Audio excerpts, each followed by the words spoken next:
Every year, the little town of Willow Creek dressed itself up for Christmas.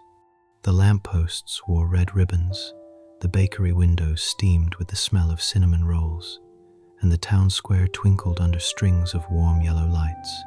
But if you asked folks around there what truly made Christmas special, many of them would point to an old wooden bench near the frozen pond.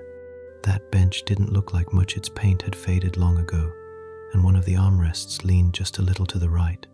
But everyone knew it as the Christmas bench, because that's where the quiet acts of kindness always seemed to begin.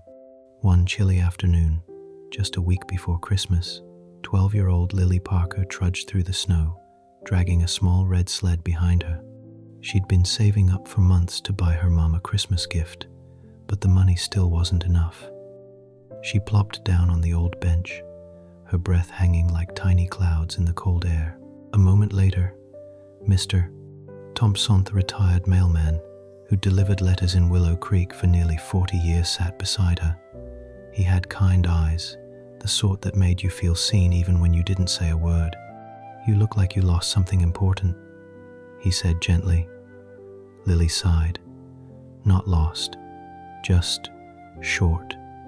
I'm trying to buy Mom a warm coat. Hers has holes in it, but I don't have enough money yet." Mr. Thompson nodded, thinking for a long moment. Then he reached into his coat pocket and pulled out a shiny silver button. "This," he said, placing the button in her hand, "is from the coat my wife used to wear. Every Christmas, she'd sew a new button onto it, said it made the coat feel loved. I kept this one for years. Maybe it'll bring you luck." Lily smiled. It wasn't money, but it warmed her heart in a way cash couldn't. She thanked him and headed home, feeling just a bit lighter. The next day, the Christmas bench worked its magic again. Mrs. Rivera, who ran the cafe that always smelled like fresh blueberry muffins, found a small envelope tucked under the bench. Inside was a note written in careful handwriting. "For someone who makes this town warmer." There was a $20 bill inside. No name, no clue, just kindness, quietly left behind. Inspired, Mrs. Rivera started leaving free muffins for kids walking to school, and kids, in turn, started helping carry groceries for older neighbors. It spread like warmth in cold hands. Meanwhile, Lily kept trying to save money. She shoveled driveways, helped wrap gifts at the church fundraiser, and even sold a few small drawings. She loved drawing Christmas trees with 2 large stars on top. But still, she was short. Christmas Eve arrived, and Willow Creek glowed with the kind of soft magic that only comes once a year. Snowflakes drifted lazily down, and bells from the church rang across the square. Lily walked to the Christmas bench again, fighting tears. She felt she'd failed, but when she got there, she froze. Sitting on the bench was a box wrapped in simple brown paper.